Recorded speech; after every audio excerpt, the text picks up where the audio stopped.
Hello, I'm Stuart Edmonds, Executive Vice President, Mission Research and Advocacy at the Canadian Cancer Society. The Canadian Cancer Society has a rich legacy of fueling discoveries that have improved how we prevent, diagnose, treat, and live with and beyond cancer. Because of these advancements, 63% of Canadians diagnosed with cancer are expected to survive 5 years or more compared to only 25% in the 1940s. But we know there is much more to do. Today's research will lead to more accurate ways of finding cancers earlier, better and gentler treatments tailored to each individual's unique cancer, and more effective and accessible supports to help people thrive with and beyond cancer. To ensure that the pipeline remains full and with promising new ideas, we are committed to strengthening and expanding research potential and building research capacity across the country, particularly in Atlantic Canada. Because of its aging and rural population, levels of lower income and lack of easy access to medical interventions, Atlantic Canada has the unenviable distinction of having the highest incidence of cancer per 100,000 people in Canada. Investing in research is critical to lessening the burden of cancer on families and creating a better future for Maritimers. By supporting the Excellence in Cancer Research Fund, you will help provide more resources for scientists in Atlantic Canada so they can conduct more critical cancer research, contributing to the national cancer research efforts and increasing the number of cancer breakthroughs in the long term. With your support, we can ensure that research changes the future of cancer for all Canadians in all communities. Thank you. Hi everyone, my name is Andrea Seal and I'm the CEO of the Canadian Cancer Society. And on behalf of everyone at the Canadian Cancer Society, I'm extending a huge thank you to you for your invaluable support. We're incredibly excited to be partnering with JD Irving Limited to launch our first ever Atlantic campaign. Thanks to you, we're going to be able to fund progress in cancer research. And nearly 1 in 2 Canadians are expected to be diagnosed with cancer in their lifetime. This affects us all. And Atlantic Canada has the highest incidence of cancer in the whole country, with an estimated 16,000 Maritimers diagnosed every year. So we need to address this together. And that's why the Atlantic Canada Excellence in Cancer Research Fund is such an important initiative. Funds raised through this campaign will support groundbreaking research to better detect, diagnose, and treat cancer. It will help ensure that people affected by cancer, including families and caregivers, get the support that they need. Our free and flexible support programs like our Cancer Information Helpline and travel subsidies, wig banks, these are all available in Atlantic Canada and will help people with cancer find community, connection, and build resilience. And your commitment will motivate and inspire other people to be part of this initiative, and together we're going to improve the lives of many people. So thank you again for this partnership and for committing to make such a meaningful difference to people affected by cancer in the Maritimes. Your contribution is going to enhance and sustain these programs that are uniquely able to make a difference in people's lives. Thank you again from the bottom of our hearts. As we all know, cancer is a terrible disease, and it affects so many people, our friends, neighbors, colleagues at work, and perhaps most importantly, our family members, such as it has affected our family. But the good news is there have been great strides made in the advancement of research in terms of curing cancer. And that's why today we're so pleased to be able to make this donation that's going to go to Atlantic Canadian universities, where they're going to continue to advance the research. And this, as we all know, this is going to be a great thing for all of us here in Atlantic Canada and across Canada, we hope. And in particularly for our employees, we're making this donation. Many men and women who are very proud to work with and do a great job for us across the organization, we want to make sure that they share in the credit for this donation today. So on behalf of our family, the men and women who we work with, we're very pleased to make this donation, and the great work of the doctors, the researchers, and all the folks at the Canadian universities. We're very happy to be part of this event today. At JD Irving, we're proud to offer our help to support cancer research. We're making this important donation on behalf of our employees. The reason is simple. Research is critical, and the need is great. Nearly every one of us has been touched by cancer, either personally or by watching someone we love fight this terrible disease. Cancer hits close to home. It has touched my family, it has touched our employees' families, and it has touched our neighbors. Unfortunately, no one is immune. Finding a cure for cancer is something we all hold close to our hearts.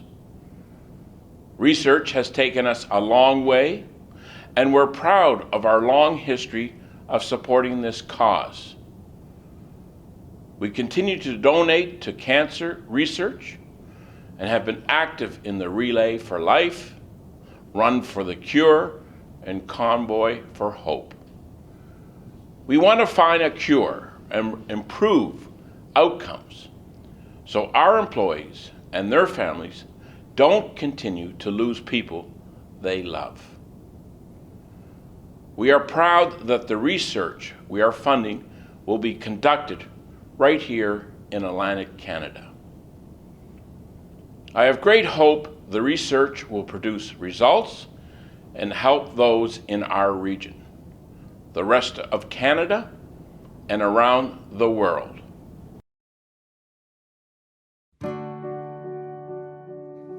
In one word, I would call her bubbly.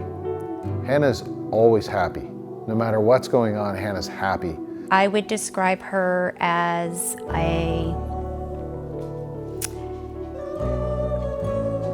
energetic, and I have to add, I feel she's just a beautiful soul. I would say she's my best friend.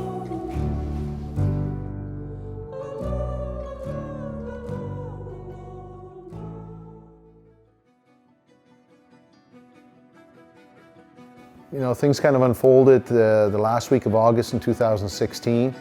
She was losing weight. She wasn't eating a whole lot. She was complaining of some joint pain.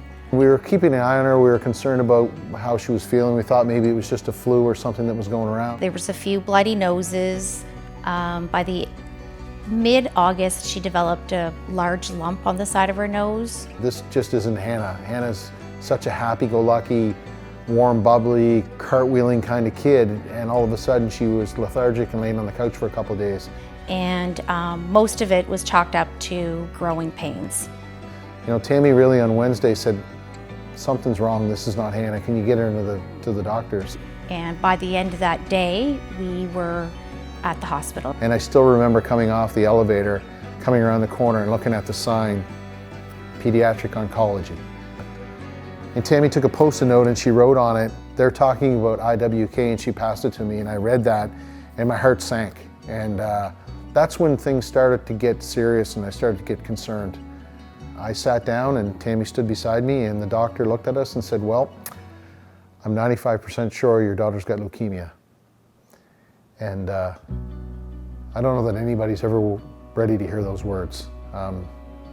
That was the hardest thing I've ever heard in my life, and I was devastated. I was hysterical, and I was scared. And all I could think of is that, oh my God, are we gonna lose our little girl? Well, the word cancer, of course, is, you know, you associate that with dying. So when you hear the words cancer and your 9-year-old daughter, it was the worst feeling that a parent could ever experience. Especially when your 9-year-old daughter is, you know, she's just so tiny.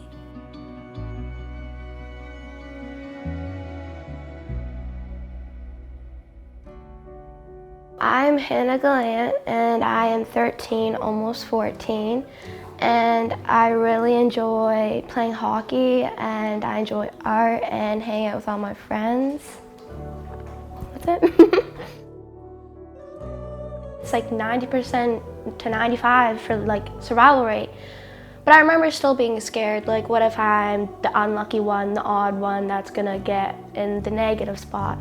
So there's always that bit of fear, but I tried to keep positive and I looked on the better outcome. The doctor told us that, and she said it so casually, she said, we can cure this. I was a 9-year-old girl going into 4th grade with a bald head, and all my friends were like really shocked of it. So my brothers and my dad shaved their head for me, and I remember just feeling very happy about it and very not so alone, and seeing that my family really cared about me. I thought that was like the least I could do, was do it with her. If she felt that it didn't look normal or something, at least we all did it too. No child should have to go through that alone and feel out of place for something they can't help, so I figured I'd do all I could to make her feel like she fit in.